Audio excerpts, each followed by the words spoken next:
every rumor would distract me from my businesses. I believe that if I respond to every rumor will only distract me from my family, my businesses, and my own responsibilities. So when I read that, first thing I thought about was, wait a minute, Henry Costa said that Joseph Boakai used to live on loans. Henry Costa said that he used to give money to the president. He said that he used to make the eagle land. Remember that? Remember when he said that? He said he used to get money from other people, Stanton Witherspoon, all these people used to pay for Joseph Boakai. So my question here is, what businesses does Joseph Boakai have? Did he have those businesses before when his father was living on loans and he didn't give any money to his father? Are these new businesses? What kind of businesses is he referring to? Do you have any clue about Jojo Boakai's businesses that he's referring to in this letter? Thank you, Catherine. Matter of fact, President Boakai's family and myself, we are from the same district, district number 6 in Monserrado County, and his kids are childhood friends of mine. Mm-hmm. Yeah, Jojo Tatan, we call him. He does love business. The last that I checked before her father became president, he was running a nightclub next to his father's house. And besides that nightclub, there's nightclub. There's nothing more to that I'm aware of. And so that's where this whole, if you follow closely, that's where this whole accusation of drug trafficking alongside him comes from.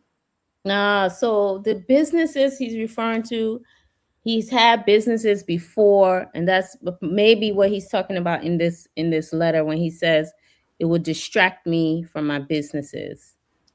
Maybe to that, what I could say is that we who are friends are aware that since his father became president, he has become very, very, very involved in putting up a front, as though he is a government, not government per se, but like an envoy, of the country, going out there and soliciting whatever opportunities he can solicit in the name of the country. And so I guess it's just leveraging the opportunity of being the president's son, and maybe that have given him some different opportunities out there that he's now exploring. So that could be the businesses that he may have acquired by that means. So this is what he says in this letter. He said, at the beginning of 2024, I made a conscious decision to distance myself from the day-to-day affairs of government. I did so because I wanted those entrusted with public office to perform their duties independently, without anyone suggesting I was exercising influence simply because I am the president's son. Now, the reason why I found this part to be interesting is because there was a man called Ibrahim Traore. And Ibrahim Traore said that Jojo Boakai, the Minister of Youth and Sports, and a Liberian ambassador, took a trip to Spain and visited Real Madrid on a trip to discuss business. So if Jojo Boyka is saying that he distanced himself from day-to-day affairs of government, then why is he taking trips with these government officials to Spain with these business people? To me, it doesn't make any sense. Well, to me, it does make sense. Yeah, because the background of the entire reason for which he's writing is to dispel the notion that he has some connections on the outside that has to do with him bringing in the country bad actors, bad businesses, especially related to the drug.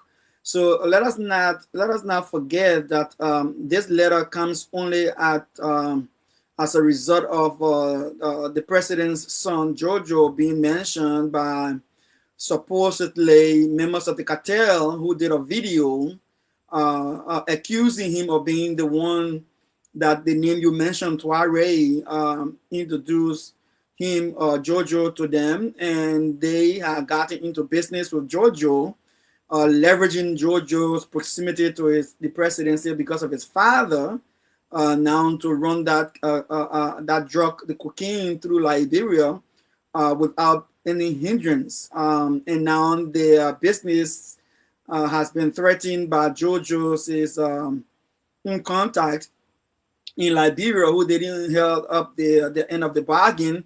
So now they were threatening that they will come to get to Jojo.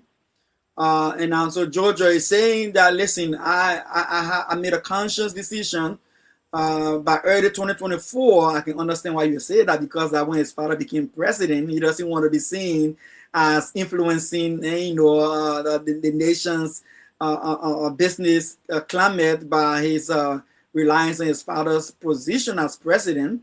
So he's trying to distance himself from such. But you're right. Like how can you say that when you've been told, when we are being told that the cartel is saying that you are involved in those dealings, and not only that, but you were just on a trip abroad, presenting yourself as one of those representing Liberia to discuss business opportunities for the country. So I think it's a contradiction, but I can understand why he's trying to distance himself from the scandal around the cocaine drug situation we have in the country. Yeah, so I mean, Jojo Boca is saying he's not in government, but he's going on government trips with Liberian ambassador, the youth and sports minister. To me, it doesn't make any sense. Then he says this one now, LIB Future TV family. This one, I chuckled at. He says, I have consistently told my friends that if I ever become aware that anyone in my circle is connected to drug trafficking, I would not protect that person. Dr. Pearson, is that something that you've ever told your friends? I have never told my friends. I've never told my friends that. Am I missing something? Is that what people tell their friends? So you remember when I said within our own community in District Number 6, where they do have, they used to have. I heard that the president tried to get rid of it. That they did have a club. I'm going December, so I will have to follow up on that to see if they maybe still running it, or maybe they have it open somewhere else. I will find out. I'm very popular in my community, so I just have to have few. Although we can say in Liberia, or picking them beside us and we'll ask them, and they will show us the place or take us there. Yeah, there has been serious complaint about these guys running drugs. And even in their bars, in their the nightclub. So I can see him having a conversation, just opposing it against the various accusations that have come against him. So, but again, like you said, it's ridiculous, right? That who sets their friends down and say, look, starting from now, I wouldn't want to be associated with you guys when it has to do with drugs. Like, so are you trying to tell us indirectly that you have been associating yourself with individuals who may likely be involved with drugs, Yes. and now you try to cut ties with them? Because Yes. that's the only reason why I'll be brave to, like, if I knew you, Catherine, I brought up that conversation with you, I must have had some inkling of you being involved Yes. with drug. And then to tell you now, Catherine, as going forward, I cannot continue with you with the kind of transaction, because of my new status in society, right? Yes. Like, so going forward, I can't continue with you because you have this cloud over you, and I don't want to be associated with it, so I'm going to be cutting ties. But if that's not the case, why would I bring it up? Why would I even think of it? That's the funniest part of this letter, because if you don't have an idea that the person is involved in it, you wouldn't bring it up. And so you brought it up because you had an idea that maybe your friends were involved with this drug stuff, and that's why you keep warning them. And then he went on to say that he did attend meetings in Spain with the Minister of Youth and Sports and the ambassador to France, even though he said in the beginning of the letter that he distanced himself from government. And then he admitted that this man, Marquois, was a friend of his. And this person, Marquois, has been listed in a writ of arrest. Marquois. This is one of the individuals charged, released by Joseph Boakai, uh, in this entire scandal that happened with Patrick Comasi. This is another person, Dr. Pearson, that was suspended from the government. This person, Patrick Comasi, he held a very high ranking position in the Joseph Boakai government, in the police. He was in the LDA, I believe. He was released. This other one, Mark Hua, he worked at the airport. He was the deputy manager of operations at RIA. Uh, and I mean the amount of people that were suspended and kind of linked to JoJo.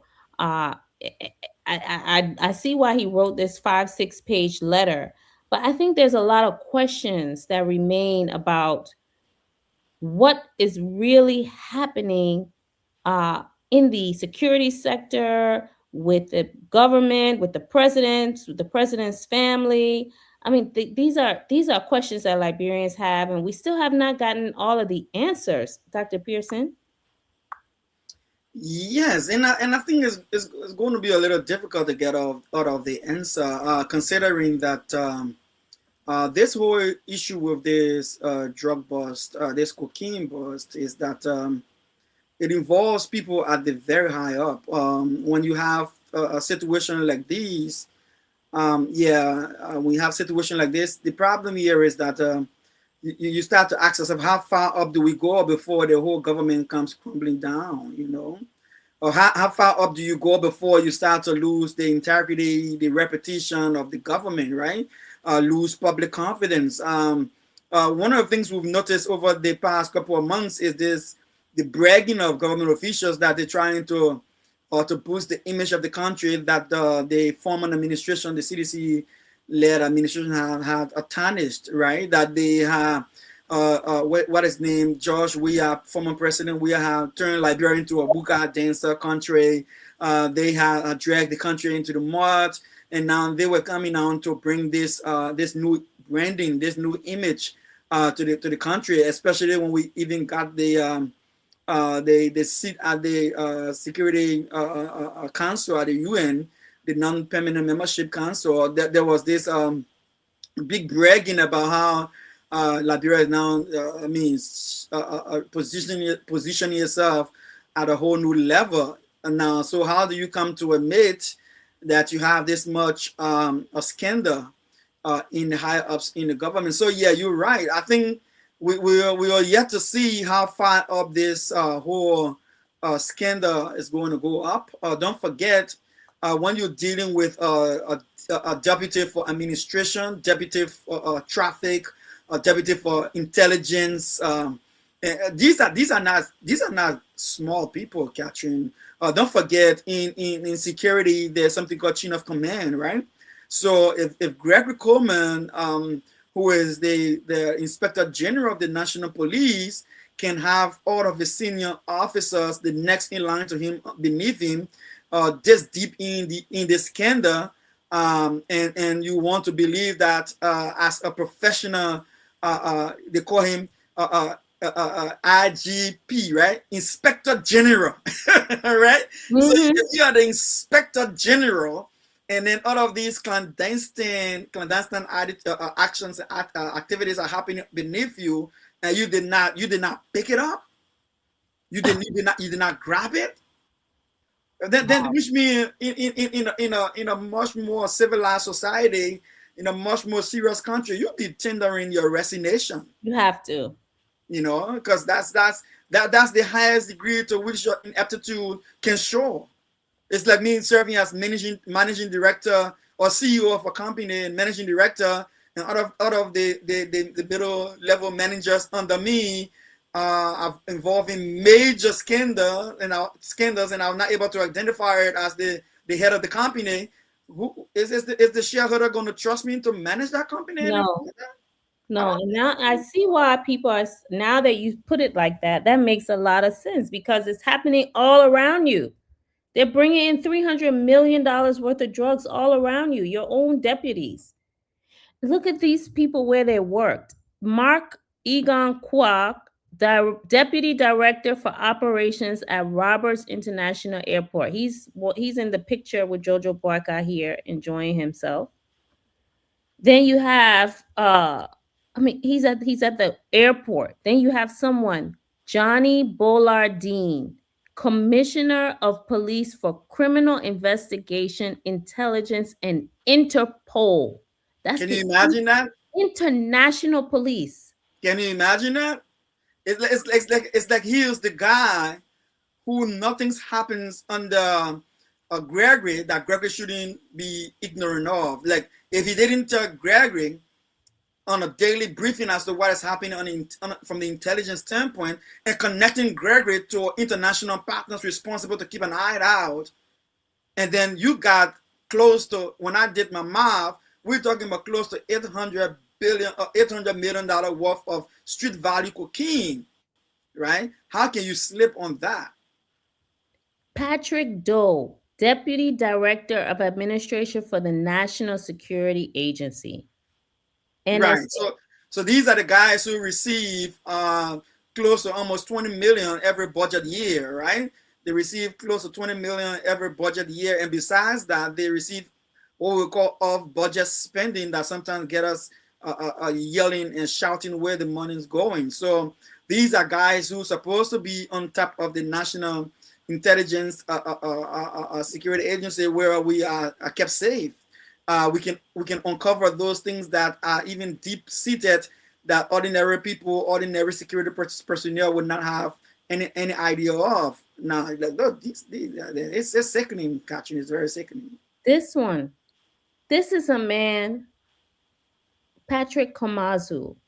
He has got a writ of arrest, or he is alleged to be involved with the drugs, and he is at the LDA, one of the highest positions at the Liberia Drug Enforcement Authority. Right, And right. he's alleged to have brought in drugs in the country. So let me throw some light on this too, like I did the previous one. So his position, you remember I talked about security got command and control structure, Mm-hmm. where you send commands from the top and no one under the chain of command will question you. They have to execute your order. So these are guys at the LDA who sit at the different borders entry areas or should secure our different borders, maybe any vulnerable areas that they suspect that drug will be trafficking through, and supposed to send command and control instructions down the chain and say, look out for this, look out for that, be on your alert at this point in time, at this hour, at this day. So if he tells them to stand down, Mm. if he tells them to stand down, can you see where we're going with that? Yes. Yes. This one, he says that he's suspended without pay and directed that he be placed under investigation.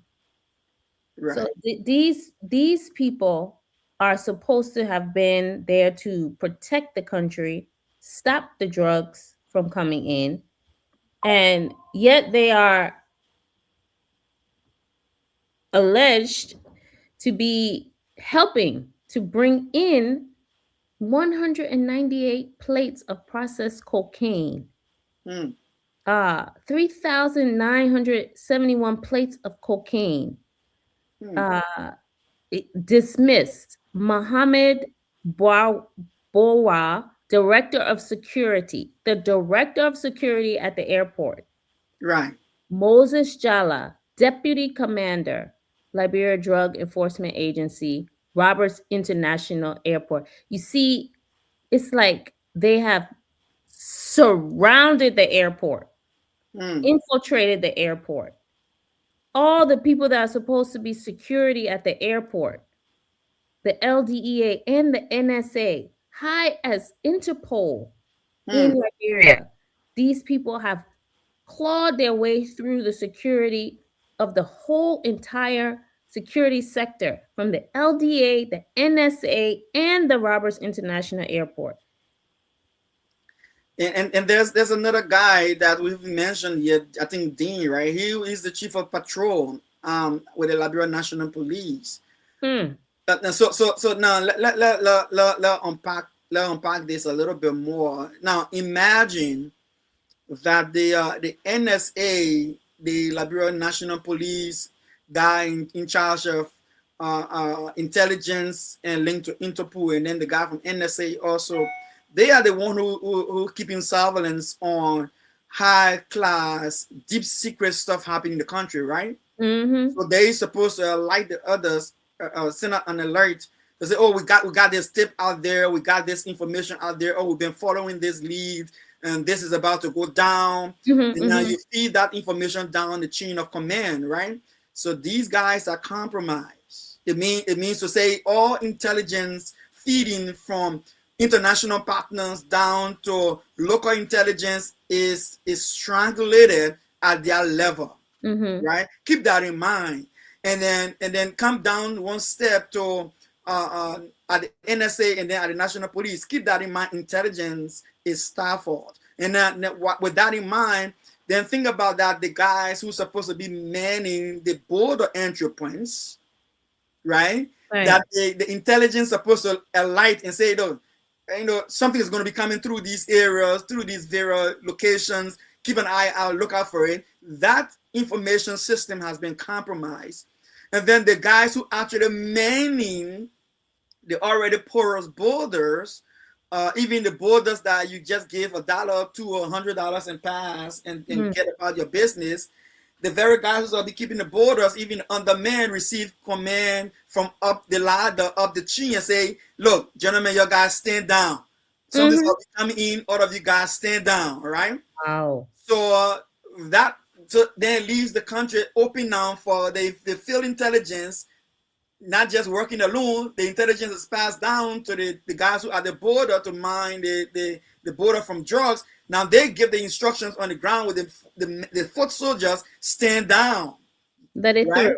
So they Let all stand down, the borders are open, and then you have the chief of traffic, commander, the commissioner for the chief of traffic, deputy at the Liberian National Police, who controls every checkpoints at night, who controls every police wow. patrol vehicles, who control the cons that has to do with traffic management, is also indicted. So, in other words, I'm saying not only that the staff of intelligence from outside and within, not only that they tell the guys to the borders to stand down, then they got the guys in charge of traffic, one police vehicle behind the drug, another police vehicle in front of the drug, and they're scattered through the country. Listen to this part. He said the president also ordered the dismissal of two officers from the Liberian National Police who used their official government vehicles to facilitate the transportation of a narcotics consignment from Wow. Vincent Town along the Bummy Highway to the vicinity of Mega Mart in Tinker Village, Painesville. This is not even something that we had heard of before, that there was more drugs in Tinker's Village, Right. but that they had police escorts Right. escorting the drugs. Now listen to this. Listen to this other point, and that's where it gets scary, right? You remember you mentioned queer from the RIA. Yes. So not only that intelligence broken, not only that the borders men are told to stand down, not only that the drugs are, escorted through the country, through the different communities. Now when it gets to the airport, the chief of security Mm. is like, you have free access to get it out of here. Not only that they have free access to come in, they also have free access to get out of there. This was a serious breach of Yeah. security, deep and full across every sector. Yes. It was from the incoming of the country through the country, exporting out of the country. How long do you think it's been going on? This took years to infiltrate these Yes. people. This took time, effort, one person bringing in another person, one person, my man, my man, my man, look, this is what we're going to do. This is how much money you're going to make. And it goes back to what we talked about in the beginning of the show when Mr. Cummings said that one of the first things he would have done in the first 90 days that he took office was to increase the salary of civil servants, especially the security sector, because these people are not making much money, and they are you know, vulnerable to bribery. But worse than that, I think these guys higher up, they're making good salaries. They're Yes. making good money. Yes. Yes. And it is good you mentioned that because the girl, and I hear people mix this up because people think that it was the government that busted the drug at RIA. It was not the government that busted the drug. And when I say the government, I mean it's not the security apparatus. It was not a tip off from the American government. It was nothing like that. It was just a lady who was at the wrong place. I mean, at the right place at the wrong time. You know what I mean? It's like Mhm. she gone to work. She wasn't expecting that product to be passing through there. She was not one of those who probably had a hint of what was going on, and she was oblivious to the fact that that goose was passing through. Because don't forget, it was the consignment of the $19 million drug was carried at the airport on a Friday. And fortunately for us, like Brian said, luckily for us, Friday is it a did not day. get to leave on the day it was intended to pass through, right? Oh, yeah. So whoever was probably designated to be on site on the Friday to see it through and clear it for boarding was not probably available on Monday. Hmm. So this lady is there on Monday doing a job, not expecting this consignment to pass through, and then she stumbled upon it, and she asking questions Mm. to the point where they had to open it up, and then she inhaled it, not even knowing it was cocaine. So, Wow. so I hear people try to make it sound as though Gregory Coleman and these guys who are now being indicted were out to look for this drug that was coming in, and the American government I tipped them off and were on this hunt to go and bust it. That's not the fact. They were escorting it. They were They were escorting. right. They were sabotaging intelligence, internal intelligence, and external intelligence. They were making men to stand down at different border entry points. They were escorting the drug in and out from those vulnerable entry points. They were escorting it to the airport, and then they had contact at the airport to see it through to the plane. That's scary. Well, I don't know if you noticed, but Mr. Cummings gave a press conference at the headquarters on July 13th. And at that headquarters press conference, Mr. Cummings said he was going to call his friends in the international community to institute an independent investigation into this matter. And from that point, you started seeing things just moving in this investigation. People started getting arrested, people started getting suspended. I'm even hearing that there's international intervention in the country. There's international assistance in the country. There's international coordination and intelligence being shared, and I mean things just started moving since Mr. Cummings made that press conference and said he will be on the phone calling international friends of his to get involved into this thing, because it was just so quiet before. I think it was July 13th. It was quiet in this investigation.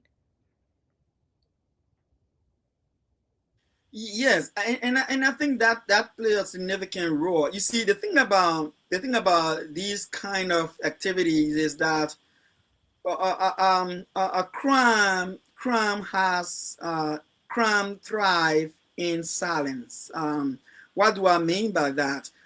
When you have thieves and rogues in the neighborhood committing crime and everybody's quiet, they have more incentive to do what they're doing. They have more comfort to do what they're doing. I give an example. Maybe those who listening in Liberia when the quarter were test. When we came out of the Civil War, Catherine, we had a lot of crime across the country because of lack of employment and stuff like that. One of the things we used to do, we call where in the community you go have your vigilante watch team. Uh, the men would not sleep at night. We would sit up and take turn Mhm, mining our protecting our communities. mhm, When it started to get too dangerous for us to do that, because sometimes people started to get hurt, so we decided to stay indoor. But this is what we did, Catherine. We had this idea that once we sense that a house had maybe a thief trying to break into it, what we did was we took the pan, the pots, and the spoon, and the cook spoon, and everybody were told to just slam it. Ain't no just slam it, like make noise. And before you know it, the whole neighborhood is banging on your pot, your cup, your pot top, your bowls, and you banging, making loud noise, and then you mhm, confuse the thieves because of mhm, the noise, and then they get confused, and then probably they get caught. mhm, So I mhm. think that's what Cummings' message did to them. Like once Mr. Cummings, everybody understand his connections. Don't forget, there are a lot of people who have that mindset that it was Cummings whose international connection brought sanction on George Weah's officials. Even though Mr. Cummings have said no, I didn't physically lobby for sanctions on Liberians. I wouldn't do that. So they still have that mindset that Cummings have that much connection that he will go and mix and press some Liberian message, press some button, right? Mhm, You saw mhm. when he was wrongly accused by the CPP collaboration and he was taken to court, he was able to get Tony Blair's wife to come and do an investigation for him that helped clear his name, right? So they Right. all understand that he does have the capacity to do that. So I would say it was a good thing that Mr. Cummings did that just by just saying it alone that we want to see an independent investigation. We want to touch base with our friends abroad to get involved in this thing. I'm sure it brought him up, and they made mistakes. They Yeah. did make some mistakes, right? Right. They Right. did make some mistakes. Look at the amount of drugs in this house. Oh my God. This is what's killing people's children, destroying people's families. You know, this was sitting in a house in Doison, in the middle of Makivi. And from the letter that the president wrote, there are some other places, Mega Mart in Tinker's Village. And I mean, these drugs are all over the country. And the way they infiltrated the security sector, I mean, it's almost unbelievable, unreal how far this drug thing has gone in the country. And, you know, I don't know if this government can really root out the issues because I don't think they even scratch the surface of all that has gone on and all the people that are involved. The IG, Gregory Coleman, said that there were state actors, government actors, who enabled these drugs to come into the country. But he hasn't named them and he hasn't arrested them. What is that about? Again, that point you just mentioned introduces a shift in the conversation about this drug bust because from the police IG last press conference, and if you tie it in with the press conference of the information minister Jeremy Pia, you will find that they're trying to shift responsibility for the drug from from this administration to the previous administration. So I saw Mm. Gregory struggling to connect even timeline. At one point, he would say 2018. Another point, he would forget and say 2019. Another point, he would slip and say 2023. Another point, he would slip and say 2023, 2024. So he was struggling. And then the PR comes up, the information minister comes up to clarify and just made it blanket and say past government officials. This Mm. is what I would say to any rationale Liberians listening out there. When you look back on the level of propaganda of the Unity Party, right? Mhm. How they blame the initial drug crisis on George Weah, to the extent that they said his resort in the Kenneja area there is a drug cartel, a drug spot. That as far as going to say that their party headquarters was also a drug site for which they Right. raided it, right?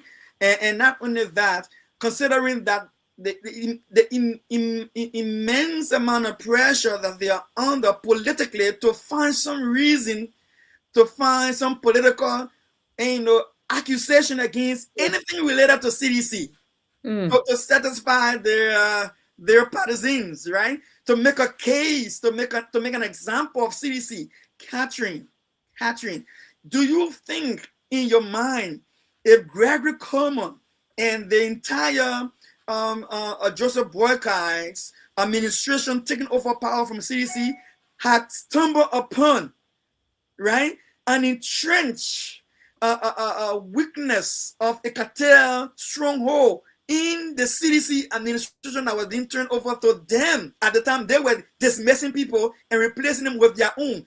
Do you think they would not have seized that opportunity Right. and make a scene of it?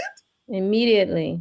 Right? Or are they telling us now that the king and the son? Because take for instance, if I'm a cartel and I'm dealing with the police chief, and I'm dealing with the NSA chiefs, and I'm dealing with LDA chiefs, and those chiefs are replaced by a new administration, I will have to try to reconnect, right? Because I have lose some very important pieces in my play of my drug trade. I want to replace those people that Mhm. I've lost. So Right. when I make contact, so is Gregory telling us that the cartel try to make contact because they were entrenched in the CDC administration when those guys were changed?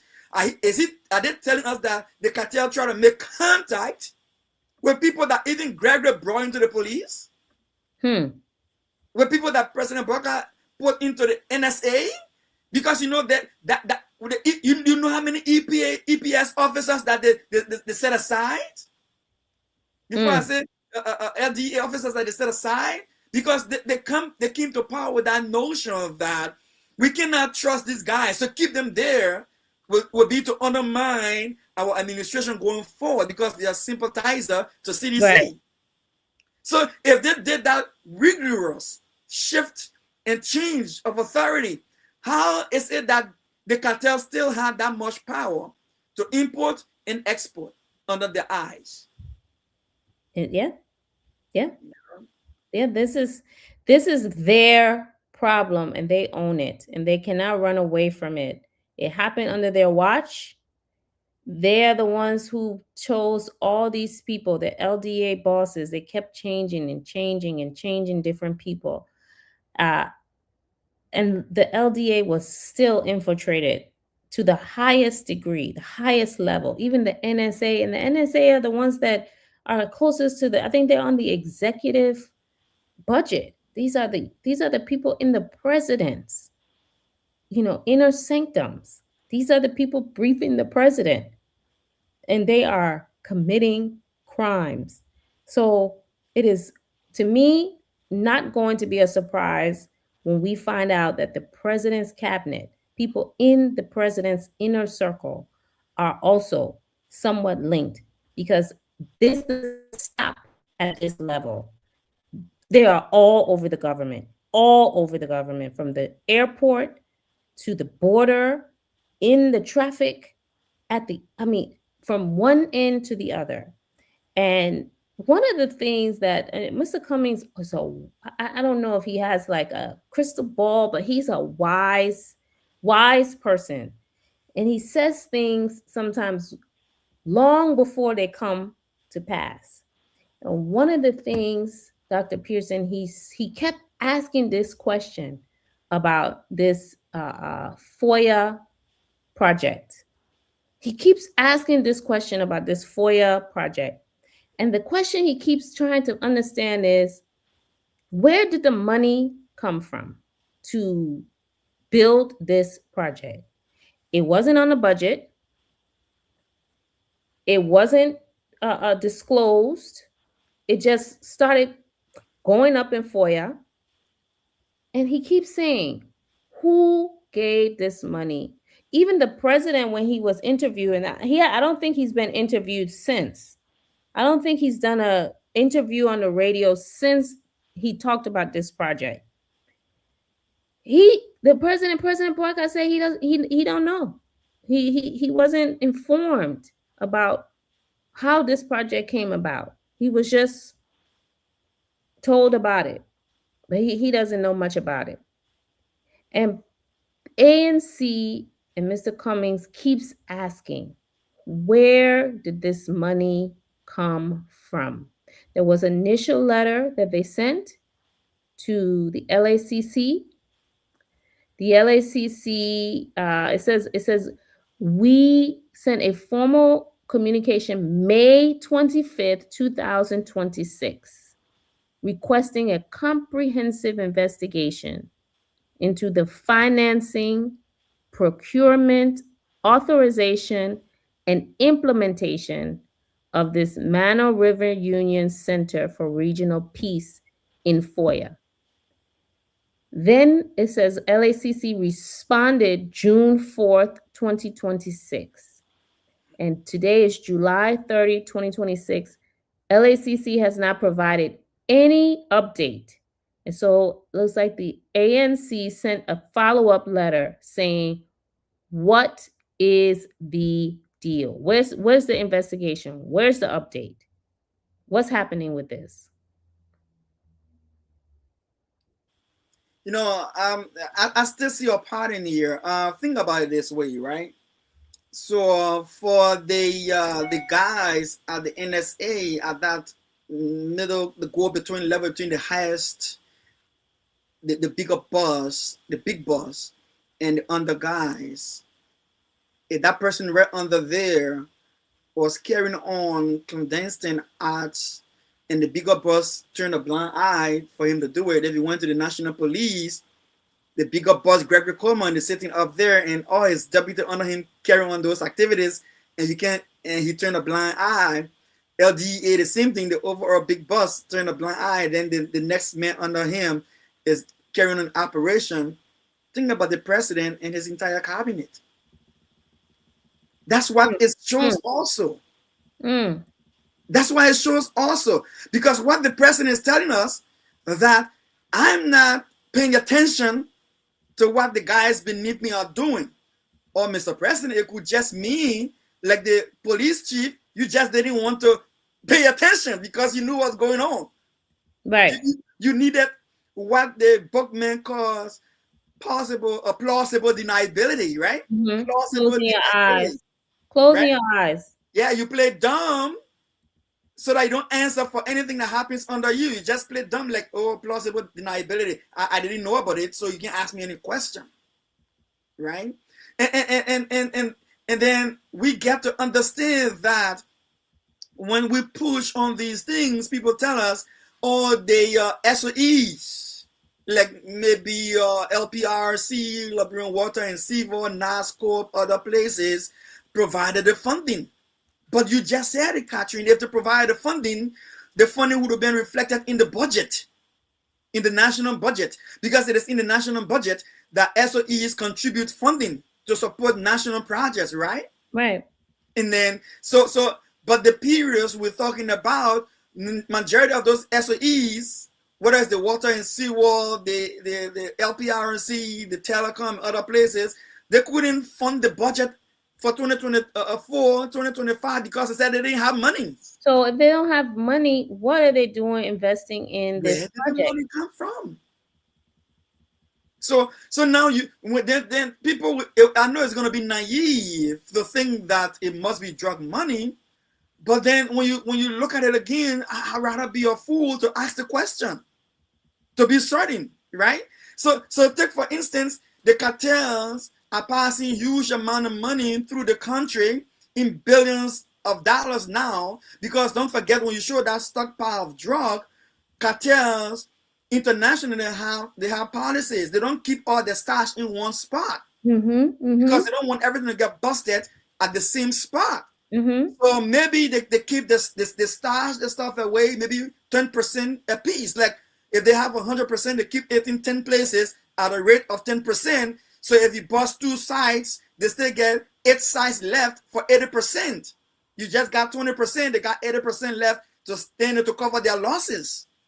Now, my question here is that if we're assuming that they are 3,000 plus kilograms of cocaine, which street value will be around $800 million, close to $1 billion from street value, the question I'm having to ask myself, how do they stash the money?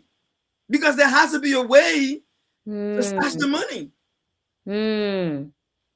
Right? So whatever profit that cartel is making in transit, there has to be a way to stash the money. And to stash the money doesn't mean to keep it like we saw the drug setting in bundles, but it has to be processed through infrastructure.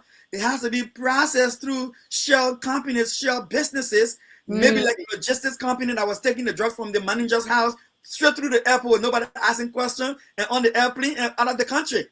Right?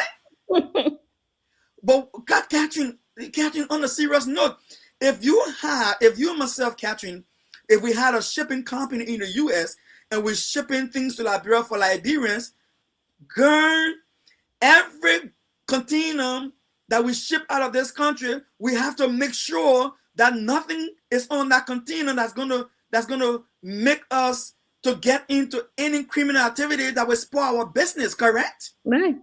So we want to have inspections. We want to make sure that when you bring your barrels, we're gonna open it. I want to see what's in your barrel, because if they went to the port for custom inspection and they found something in your car trunk that you telling me to ship back to Liberia, or under your car seat, or in wherever you put in the container, I'm going to be held liable.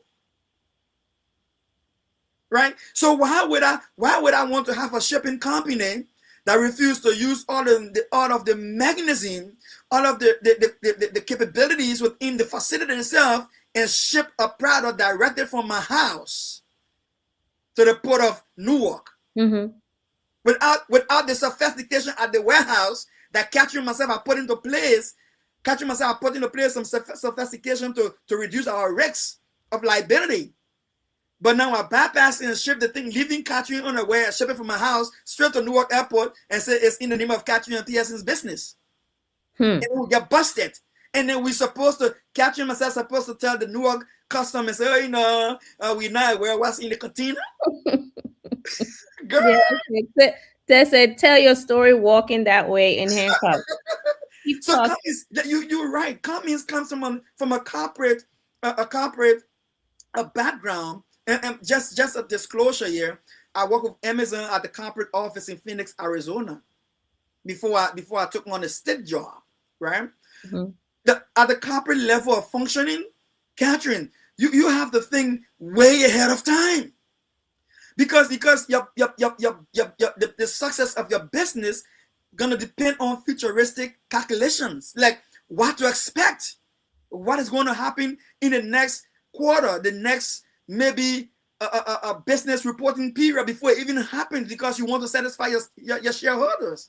You want to make the best decisions for them. You want to have some level of predictability as to what's going to happen, and then you want to ensure continual improvement in what you're doing.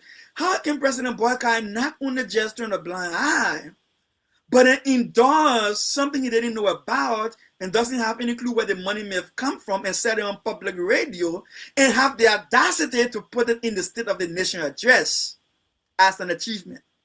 Yeah, yeah, yeah. And so today, I believe the ANC delivered another letter saying that they wanted answers.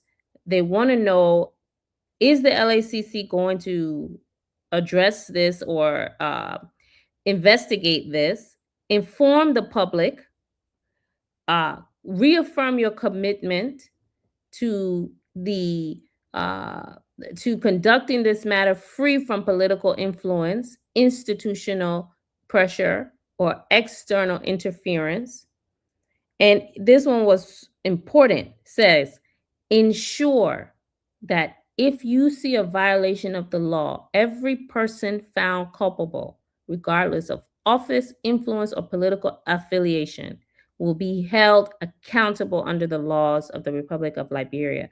Because it doesn't matter what position you are in.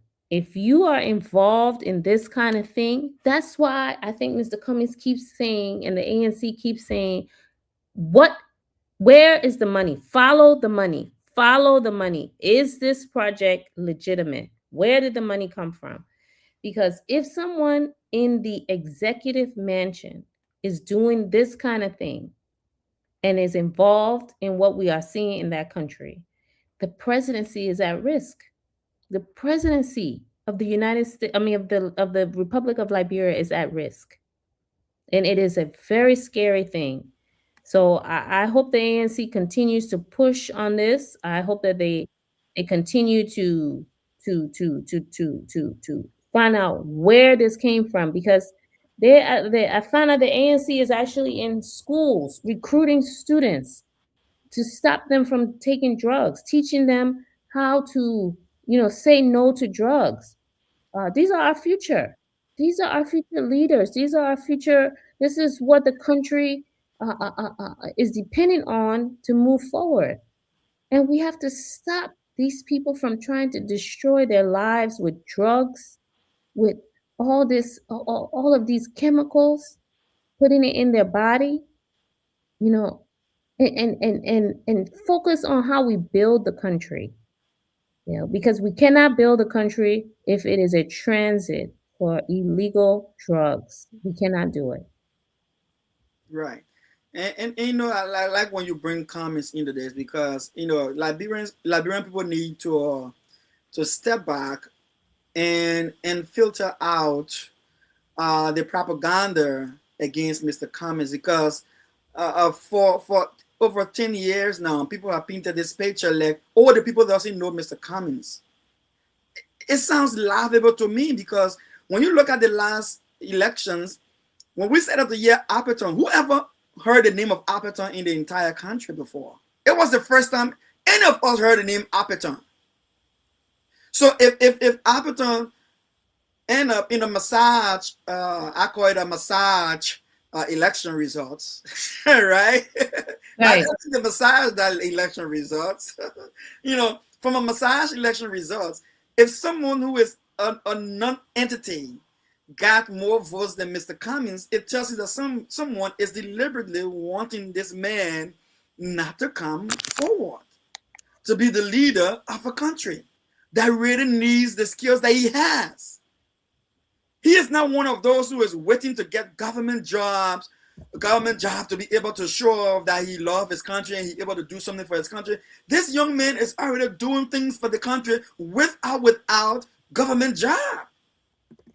And it's not that he's not one of those who comes and runs for elections, and then when the election is over, he goes out of the country, sit again, wait for the next elections. He is with the people 24/7. He is in the counties. He's in the streets. He's in the ghettos. He's engaging people. He's telling them, listen, if you want us to change this country, we have to go beyond the regular, normal, everyday thing. This is not just politics is not just enough. Our lives are more than just politics. Our lives are like these kids. It's one thing to say all the political slogan. It's one thing to say to give all the political rhetorics It's one thing to give all the back or Rex doing campaigning. It's one thing to make everybody else get poor around you, and then you be the only one everybody come to your gate to come and beg you for $1 or $10, or pay the delivery bill, or pay the hospital bill, or pay the child school fee. This man is saying no to these things. Empower the people. Make these children strong enough tomorrow to cater for themselves, so that when they are making decisions for the nation, they can be independent of that decision they're making. Mm-hmm. You know, but and then it's so sad in that we are not paying attention. And then he comes back and says, listen, LSCC, if the intelligence officer fails, the DEA officers fail, the National Police fails, the president playing blind eye to things and even validating it when it's wrong. LSCC, you guys are supposed to be the independent body who will call them to, to answer for what they're doing. You are Right. the eyes of the public. What are you doing? Tell the people something. Look into the, look. I strongly hope that our LSCC commissioner Alexandra will pay attention to what this court is. I know most of the time they are fighting for their jobs. They feel they might lose the job if they become independent of the executive branch of government. But I think her duty is to Liberia. I think her duty is to the people of Liberia. Her duty is to the country. I think it is better for her to serve with distinction and even lose her job with honor than to bow down to the pressure we see everyone else bowing down to at all levels that got the country to where we are in the case of the drugs. Let her clean the slate like Mr. Cummings want her to clean. And let Liberian people know where that money came from. Yeah, I mean, we have to know. We have to know, especially now with all of this that is going on in the country. So we had a very busy week this week, and even though it was a holiday, it started out with the 26th celebration.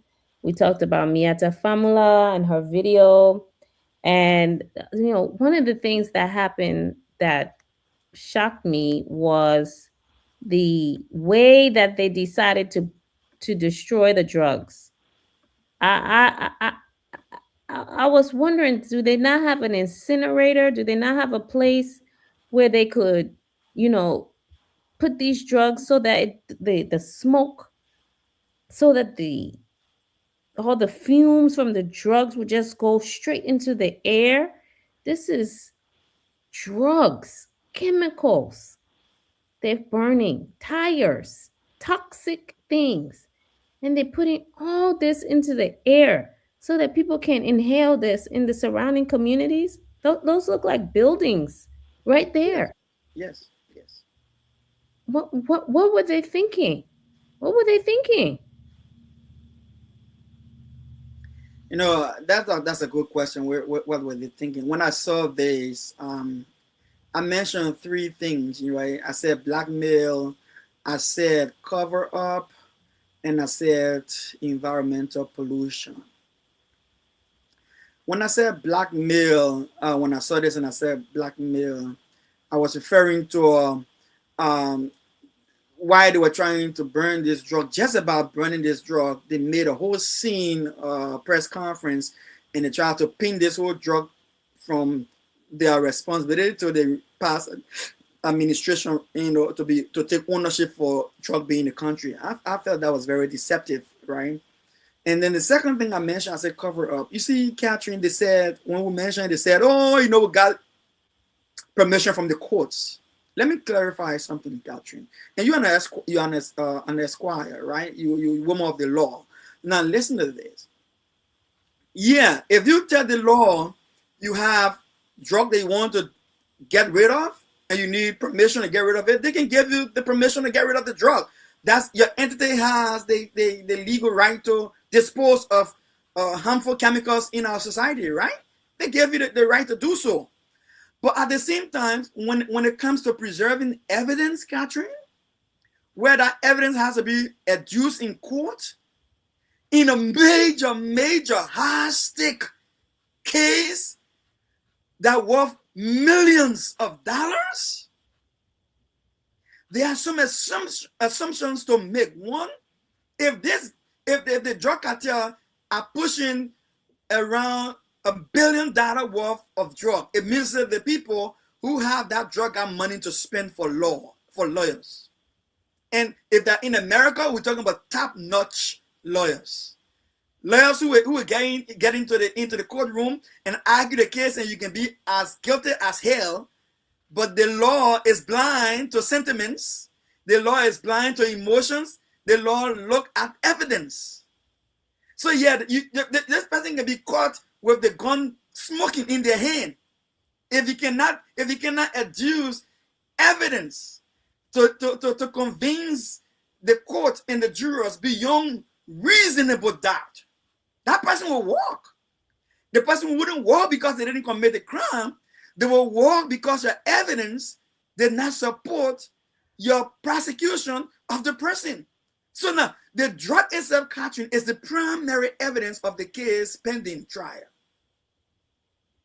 All the pictures that they said they took, the weighing they said they did, the testing they said they did, the evaluation they said they did, where they said they stored it before they burned it, how they dispose of it, who disposed of it, in whose presence, who were the witnesses being disposed of, was the prosecution lawyers present to preserve the what they call custody of evidence to make their case in court, where the defendant lawyers contacted to make sure that they are able to weigh the evidence, to prepare a genuine defense of their client within the Constitution of the Republic of Ireland. I said the accused has right to the access of evidence adduced against them in court, to test the evidence, to weigh the evidence, and to challenge the evidence in court.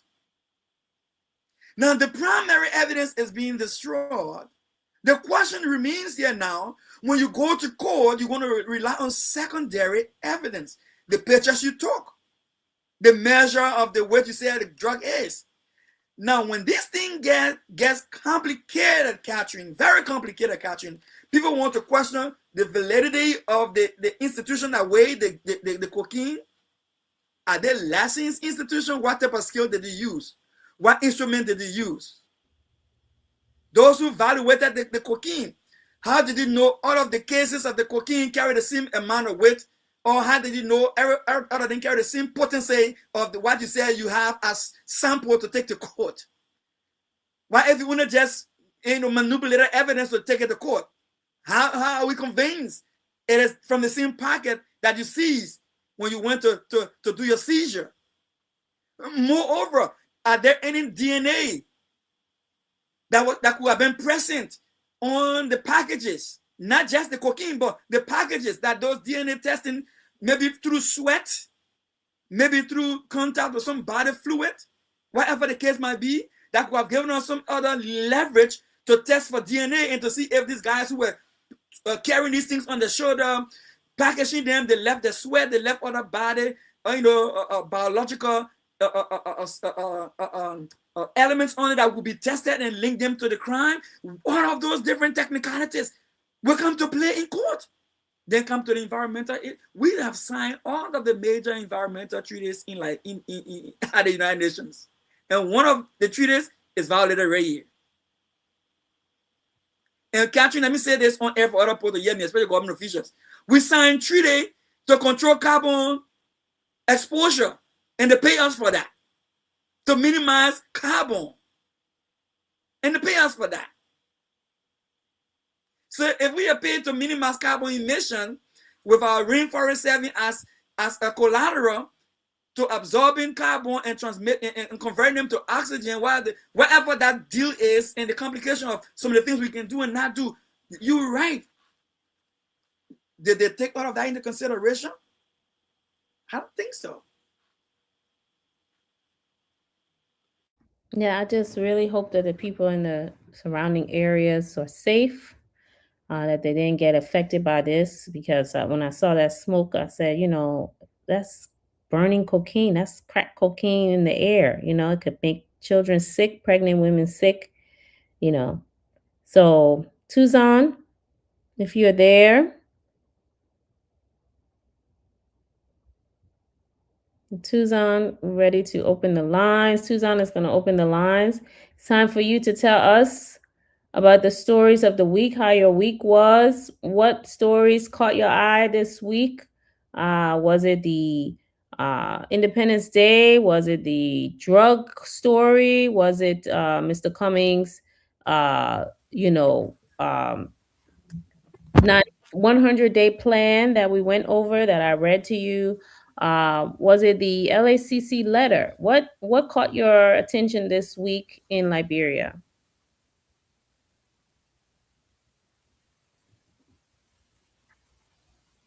So, well, folks out there, you're listening to Catherine Gibson alongside Clarence Piercy on various issues as they talk about.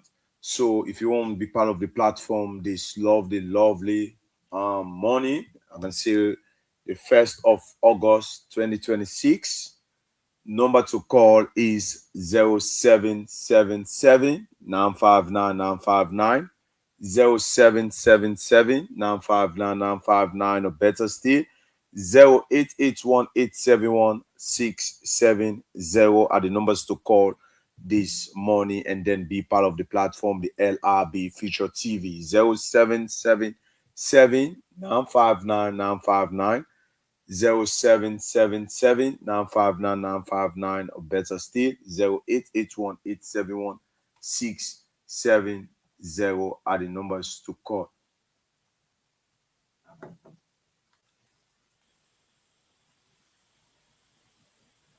While waiting for call, let me mention about Miata family.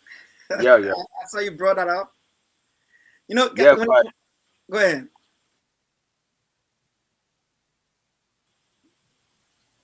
Do we have a caller? no caller.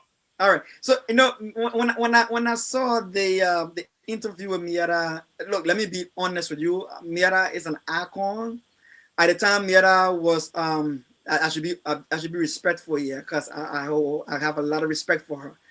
Madame Family, I should say. When Madame Family was really making waves with her music, we were very young in Liberia at the time. Look, let me Okay, tell I you. think let me hold it there and then we'll talk to this person.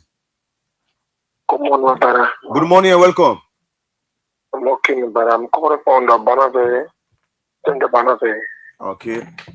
Okay, I heard you people here discussing our country issues. Yeah. But it's very, very serious. Can you imagine? I heard somebody, she spoke on the line of people bringing the jobs in the air and affecting the other neighbor, right? Hello? Yeah, go ahead. We're listening. So I heard that woman was talking. I want to say something to her. Okay. It was not the same situation. I said, what are doing job we understand about the jobs issue? They have a specific place that they bring the jobs that it didn't affect the citizen or the neighbor that around the place there. And two, President Barker had to be serious and tell people exactly.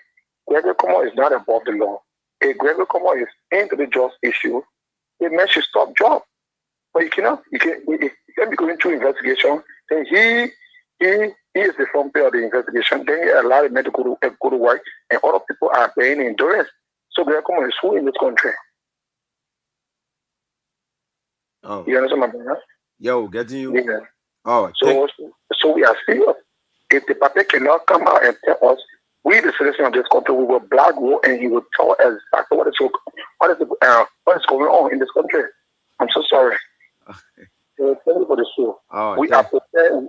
It's not about party issues. It's not about CDC, Unity Party, ANC. We the citizens of this country, we are prepared. If Joseph Burger is joking with this country, we will tell that we the same citizens that made job, we are one ten president. We will be the same person. Will be the same people who come out and make back out of 110%. We're not joking. We are very, very serious. Oh. If the police will show up, NSA will come and arrest me, or we are prepared. But we're coming outside the edge of the border. This we're playing with is one of the serious things. You have to be very careful. And also, you will lose a job. So thank you, my brother. Thank you very much. So number to call 0777 959 959, or better still 0881 871 670 are the numbers to call this Saturday morning and be part of the platform, the LRB Future TV. So you can go ahead.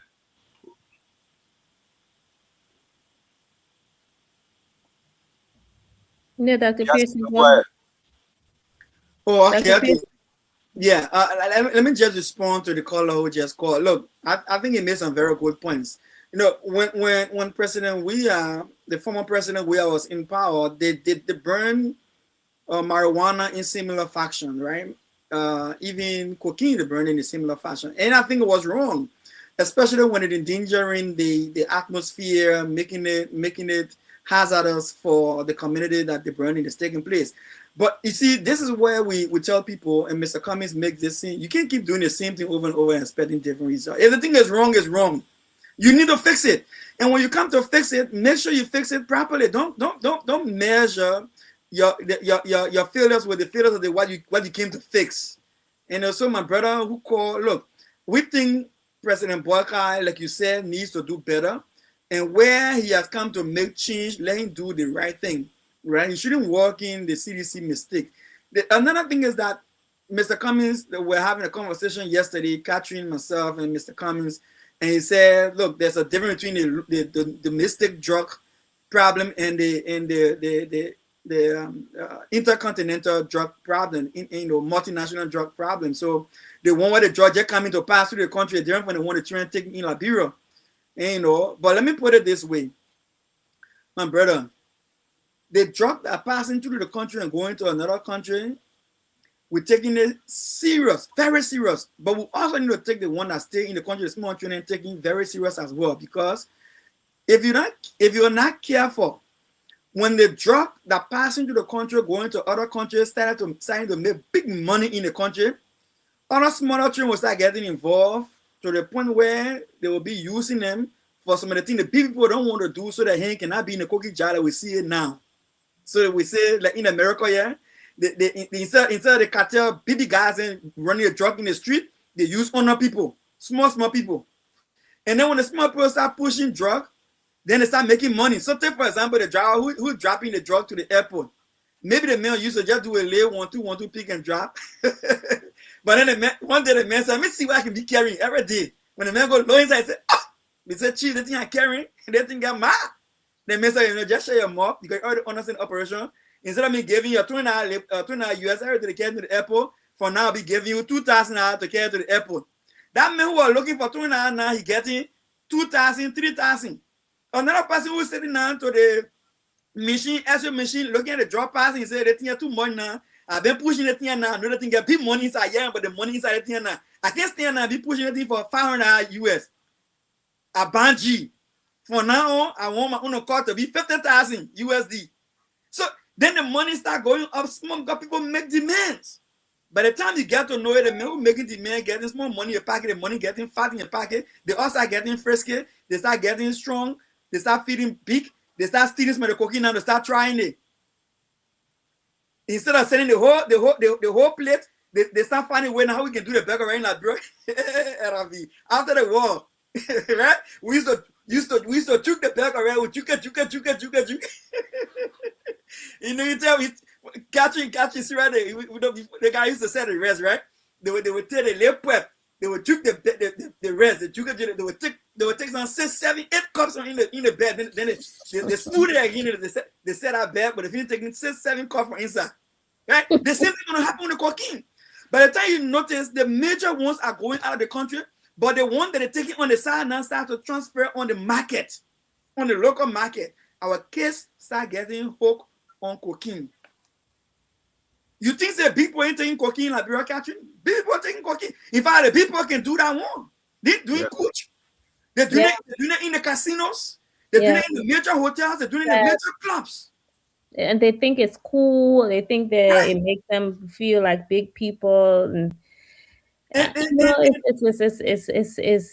it's sad. And you know, I don't know if our President Boakai, is sleepy or he's tired or he's just not able to keep up with these things. But the problem is too big for him. It's too big. It's all over the government. I want to make you laugh, Catherine. All over the government. Catherine, I want to make you laugh. On my job right now, so I will not say where I'm working for my own.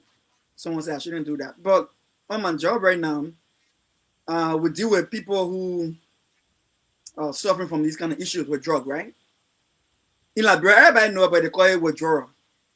Meaning if you own certain drug and you can't get access to that drug, you enter Yeah, into your withdrawal, right? body starts shaking and shaking and shaking. You can't. Catherine, I have my finger crossed.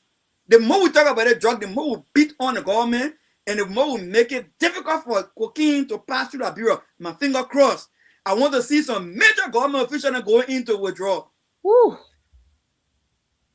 Wow. That's the first time saying though. That's the first time saying it. But I'm looking. Sometimes when I pay attention to when I see them functioning in Liberia now on Facebook, I'm waiting. I'm looking to see government officials that will start showing signs of withdrawal because the consignment of the stash that they had on them have run dry.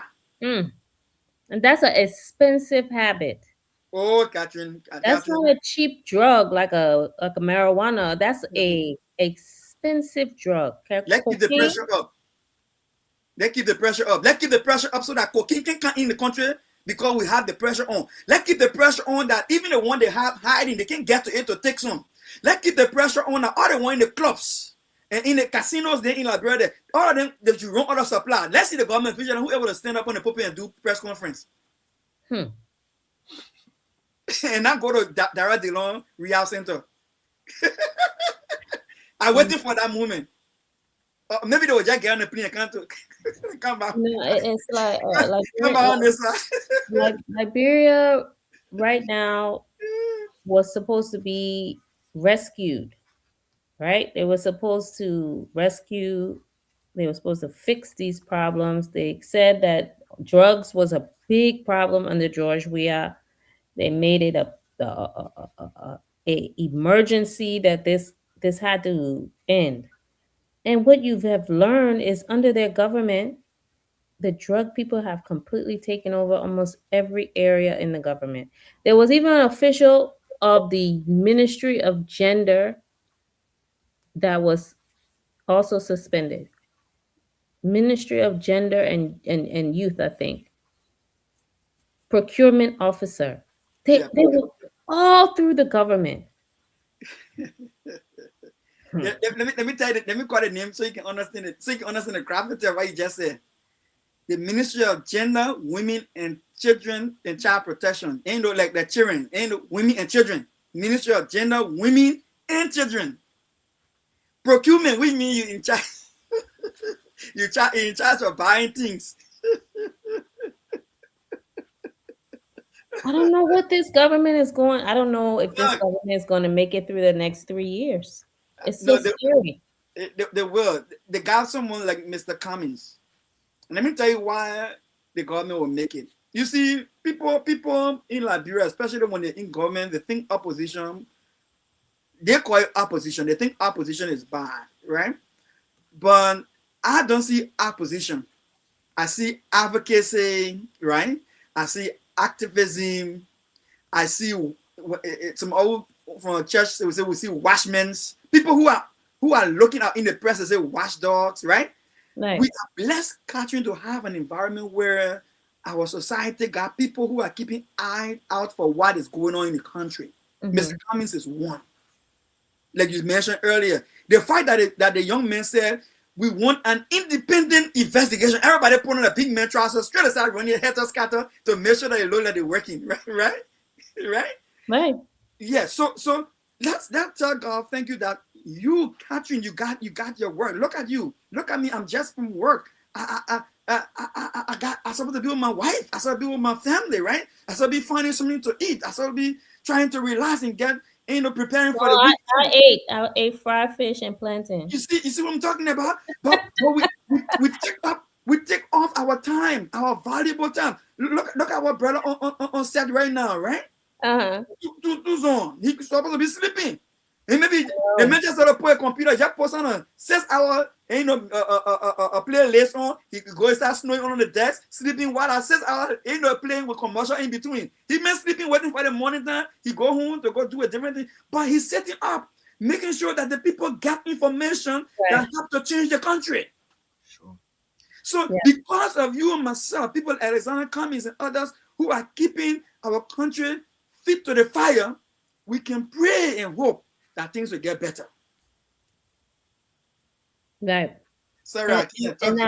I I talk you both tonight on your show. Sorry. no, no, no. I agree. I agree. You know, I do. The reason why I do this is because when I came to Liberia for the first time, and I had always wanted to come to Liberia, but growing up, there was the war first. That was the thing. We were young, and we were, we were watching these videos of what was happening with Doe, and putting people on the pole, and we were just shocked by it. So then the next thing, our family from Liberia started coming to America, staying with us. I mean, because back then, going to Liberia, they had those Pan Am airlines. They had 2 floors in the airlines. They Liberians were living well, and they were all coming to America now because of all the war. So then the next time I was supposed to go, that was uh, Ebola, so I couldn't go.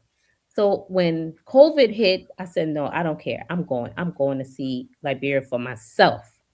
And when I got to Liberia and I saw the children selling in the middle of traffic, that's why I said, what is this? They're not in school? No, they're not in school. Their parents can't afford to send them to school. Wait a minute, Liberia, who has gold, diamonds, iron, timber, why don't they have the money? And that's when I started to look into these things and realize that corruption, the stealing, these terrible leaders were the reason why the people are suffering so much. And I thought that they will elect Mr. Cummings in 2023.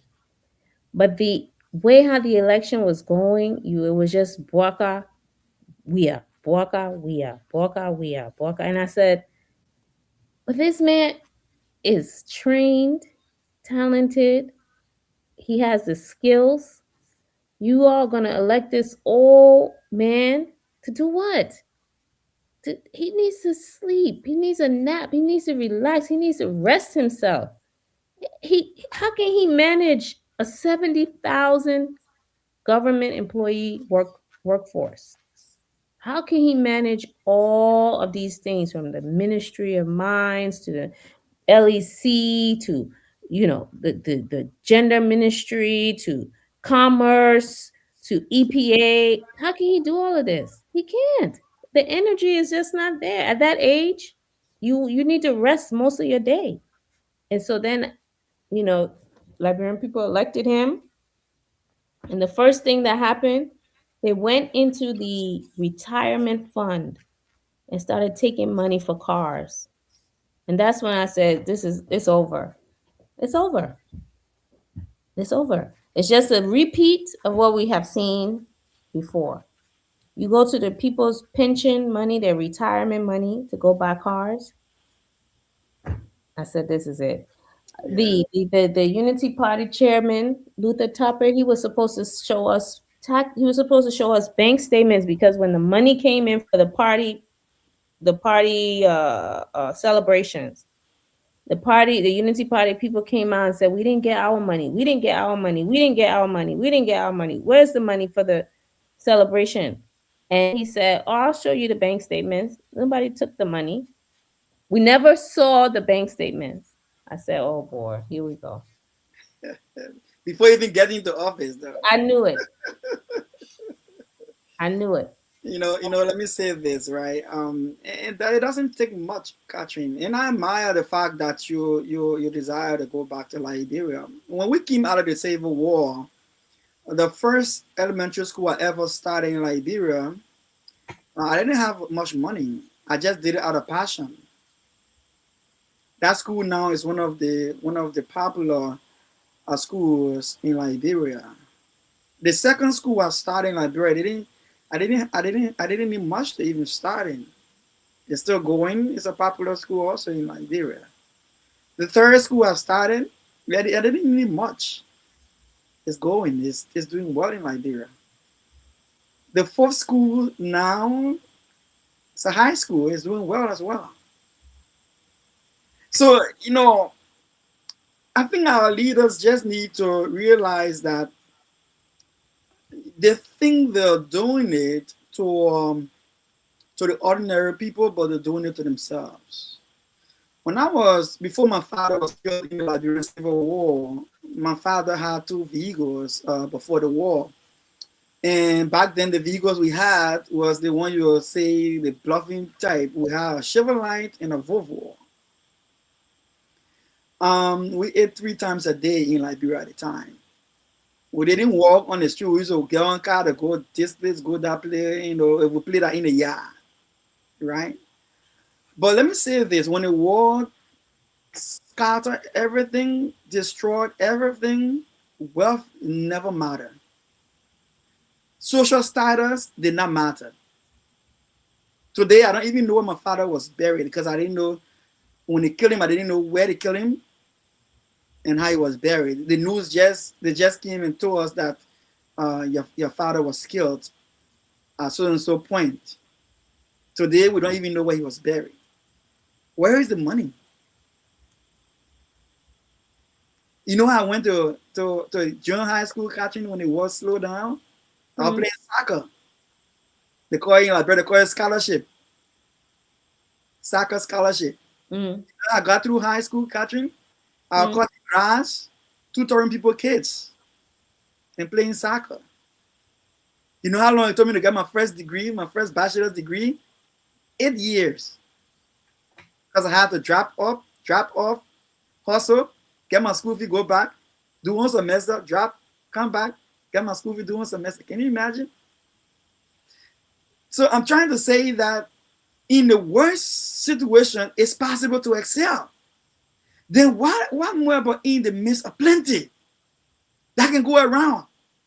The next time you must have in Liberia, I will carry you Maryland County Harper so I can show you one of the most popular presidents in Liberia house. So earlier you said, who heard of Appleton? You know, my name is supposed to be Appleton. But you know how it is when they send you to somebody's house, and so that's how we got the Gibson name. But our original name is Appleton. Okay. So we are from Maryland County, Capamas, okay. Appleton family, but we stay with the Gibsons. So some of my family is Appleton, and some of my family is Gibson. I'm supposed to be related to this Appleton somehow. Then we need your vote next time. Then we need to elect those votes. We're going to allow you to bring those votes. I want to go to Capamas too. Yeah, I want to see. I didn't get to go there. Every time I try to go, they say the road. So hopefully I will be able to go next time. Right now, no car getting stuck in the mud, according to President Barker. So you should better get there. Mm-hmm.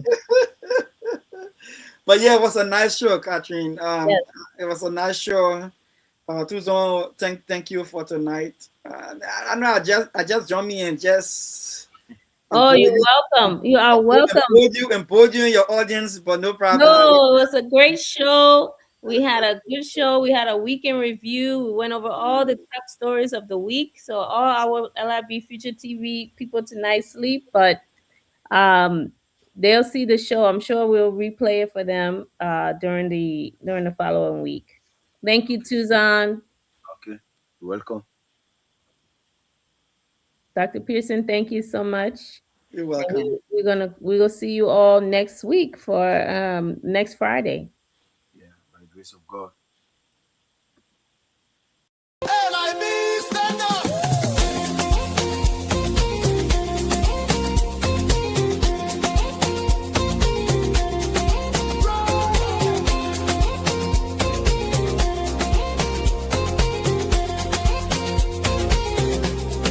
Take me back to Liberia, where the drums still play my song. Take me back to my homeland. It's the place where I belong. LIB Future TV, giving voice to progressive Liberians, speaking about politics, entertainment, and local news.